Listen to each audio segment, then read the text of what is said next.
Hey guys, Hi. we are back with We're back. another episode of Fact Fact or or Fiction Fiction Friday. Friday. Happy New Year, guys. This is our first Fact or Fiction Friday of the new year 2022. That's right, yeah, we took a break for Yes. Vlogmas. We did 25 days of Christmas, Mm-hmm. and then we plan on doing another video after that, and then, 2 years, and guess what happened?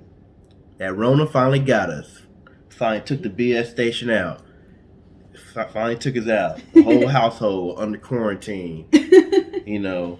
Yeah, so that's why we missed last week. We Yep. had some sick people in the house, and Mm-hmm. you know, Yep. it happened. And hey, we're glad we got over it, and we are here to. Sorry about the glare on my glasses, guys. To all the new subscribers, oh gosh, you Oh are yes. so welcome. We are so glad that you are here. Like, we had a little issue came up with someone that led her to finding that we do similar content, Mm-hmm. and she shouted us out, and that was Brittany Vaughn. We are so thankful for you doing Yep. that. And to Hey all of you Brittany. guys that are here, hi, welcome. We are different, but we still will get you that story. We are still here to tell Fact or Fiction content on Yep. our Fact or Fiction Friday series. Yep. So, gonna go ahead and get started with the intro. That's right. Oh, we So haven't done this in so long. I I'm just like, know. how do we do this again? Yeah, so can you imagine starting a successful business at the ripe old age of 65? Mm-mm. Nah, I want to be retired. I just want to be just, Chilling. chilling until it's my time to go see the Lord.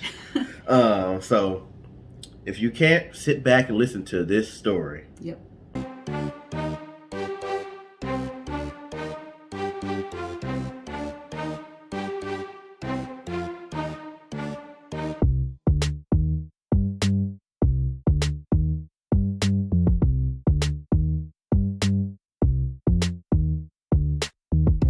All right, guys. So this is a story of a man who, through many struggles, managed to take something that he learned as a child and use that to start a business.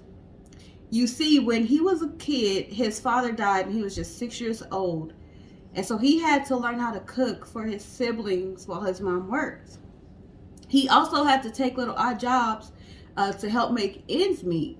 So pretty much, you're the man of the house now, but you're only six. That's It sounded kind like of me. When I was 6 years old, I had two full-time jobs. so that's kind of like what Mm-hmm. this is, I understand. what is happening here. And so by the seventh grade, he had to just drop out of school altogether to work. And he also said that the math was getting too hard. And he took a full-time job at a farm as a farm hand and other jobs as well. His mom would go on to remarry. He didn't get along with his new stepdad. So when he was 16, he asked his mom if he could move in with his uncle in another town. Um, and so he did that, and his uncle helped him get a job as a train conductor. He then decided that he still wanted to get away even more, so he lied about his age so he can join, so he can enlist in the army. And he would serve a short time in the army, eventually then moving back with his uncle, who was now living in the state of Alabama. And then he would go on again to work at a railroad, and he became a railroad fireman until he got fired from that position. I didn't even know that was a thing. Railroad fireman. Yeah, because like something. I guess like the trains can catch fire from all the sparks and stuff, and so they got someone on there to put up the little fires that start. Just somebody to just grab a fire extinguisher. Yeah, it's not. Yeah, it's not like a whole big old deal. Fire department. Yeah. All right. So at this next railroad job, he met his wife, and they would have 3 children. He then began to study law while still working, but a fight happened at work, which got him fired. So his wife and kids had to move in with her mom. When he became a lawyer, he was able to save enough money to bring his family back. But when he got into another fight, this time it was with his client. they were back to not having a job. He left town as his reputation was tarnished and got another railroad job. He loves some railroads. Mm. uh, he then got a new job selling life insurance until he was fired for insubordination. All right, so now we're at the point of his life where he's 30 years old. And this is when he decided to start a ferry boat company. And the company was successful. He would sell that company for today's equivalent of about $300,000. Hmm. In today's money, it wasn't that, but in today's money, that's what it would equal to. He used that money to start a lamp business, but it was not successful. And then again, he left town to start over. He moved to Kentucky and started working for a big tire company in the area. He worked there until the factory closed. He then got another job managing a gas station, but this job closed as well. That led him to another gas station. Now at 40, he is running another gas station, and he also starts a restaurant at the same location. He would serve chicken dinners as well as steak, ham, and biscuits. He was finding success, and others started to notice him. Man, that dude just be job hopping. All right, so one of his competitors tried to shoot him to take out the competition, but missed and instead shot one of his employees that was standing near him. The employee died, and the man who shot him ended up going to prison for murder. And as the saying goes, all publicity is good publicity. Mm-hmm. His gas station slash restaurant being shot up, and then the people like started to talk about how good the food was, got his business attention and publicity, and he was publicly recognized by the governor. He had a good run for years, and he also opened a motel slash restaurant in North Carolina, but it was destroyed by a fire. When he was 52 years old, he divorced his wife, and now he married his mistress, who was also the manager of his motel before he closed it. All this time, his food was popular, and all this time, he was working on a secret recipe for his fried chicken. He knew that it was going to make him money, and eventually it did. He began to franchise his recipe, starting with the most popular restaurant in town. This was a success, and when he had to sell his last remaining restaurant when he was 65 years old, all he had was his life savings left and a small social security check. He decided to expand his chicken recipe franchise, and he went on the road finding other restaurants to sell it to. He traveled the country from restaurant to restaurant, sleeping in his car a lot of the time. If the restaurant owner liked the chicken, he would negotiate a price with them, and they would sell his chicken. He would get a percentage of every piece of chicken that was sold. This is how things were in the beginning, but once he got the popularity from the restaurant owners, they started knowing who he was. They actually began to start visiting him. His wife helped by shipping the required spices to each franchise. As we mentioned in our introduction, yes, that dude found success at 65 years old, and this is how he did it. His recipe would go international. He would patent his catchphrases, and eventually he had 600 restaurants at his old age. He became overwhelmed. And can you imagine? You're 65 years old. You don't have no patience. I mean, you can't get out of bed. Without hurting. You can get out of bed. So he sold his business for today's equivalent of about $16 million. He kept control of the Canadian restaurants, and he also took a salary for a new role as brand ambassador. That sounds important. Brand ambassador. Mm-hmm. All right, so got a little rusty, but we got through it. We told you guys a story about a man who struggled to keep a job or keep businesses that he started. He struggled to keep them open, but eventually he figured it out.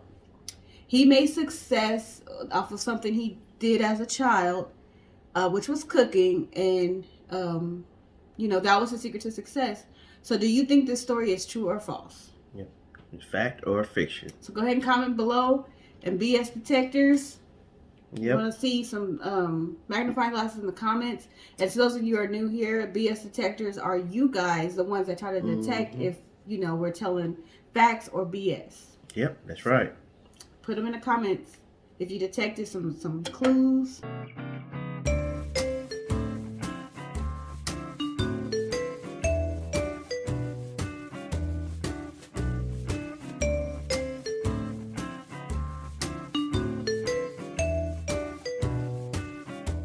This story is fact. All right, this is the story of Harlan Sanders, aka Colonel Sanders of KFC. Kentucky Fried Chicken. Yeah. So after he sold it, he became even more popular in the role of brand ambassador because now they were using him in commercials. He would go and, store openings, he would be there. So that is when he became famous as the brand ambassador after he sold the stores off. And when he would do surprise visits to different locations, he was often found criticizing the food, and it was not up to par, and he really disliked what the company did with the gravy. He went on to open another restaurant and sold similar things, and then he got sued by KFC, which he started. And so once he got sued, they went in and he was able to sell the recipe under certain conditions. He couldn't give to-go orders. There would have to be people sitting in the restaurant eating. So that was the difference because KFC was, giving people stuff to go. He couldn't do that. And the title that he was given by the governor was as a Kentucky colonel. So it was something that he was given. And that's why he's Colonel Sanders. And at one point he did lose that title, but then he got it back. He was always getting into fights. We talked about how he cheated on his wife, things like that. So he did get that title back. And so that's why he's, still Colonel Sanders. And when he became the ambassador, that's when he started to dress like, with the white suit and the, what's that tie he wears called? Bow tie? Something like that. Yeah, the cowboy, like, little string thing. Yeah. So that's when he started to dress like that. And he was born September 9th, which is my daughter's birthday, but in 1890, September 9th of 1890. And then he passed away of pneumonia. And he also had leukemia when he died, and he died in June of 1980 when he was 90 years old. At the time of his death, there were 6,000 KFCs around the world worth billions. And he remained with the company as the face of the company in the ads. After he passed away, they would depict him like as a cartoon or as, they kept him as the face of the company, and he's still on the restaurant, his face, to this day. And his wife, Claudia, passed away in 1996. And then one thing we learned during Christmas time, remember, in Japan, they pretty much, they love to eat KFC on Christmas. Yeah. So that was kind of just something else we learned during our Christmas quiz. So they branded, KFC, since we eat turkeys over here, they figure chicken is close to turkeys. Let's have everyone get KFC, and it is very, very popular for Christmas dinner in Japan. Yep. So we are thankful that you guys watched our video today. Yep. This year, we're new year. We started this in 2021. Now it's 2022, so we're gonna start doing different things. This year we want to do our first giveaway. We want to just we have merch, and we want to start giving some away to some of you guys. Yeah. So what else we got planned? Just keep doing, Brandon cooks it all. Yeah, I need to get back to that. I'll be busy. Got a lot going on right now, but this is our baby. Factor Fisher Friday always comes first. We might even start a new, different kind of series. We got some plans we're trying to come out with. So to mix stay tuned. It up. So. Hit that notification bell so you guys know when we're posting, so you won't miss anything. Yep, and make sure if you never heard this or if it is news to you, interesting, share it with somebody. Share with a friend. Yeah, share it with a friend, bring them back, and let them know about the BS station because we're out here. All right, All right, guys. guys. So until next time, Bye. bye.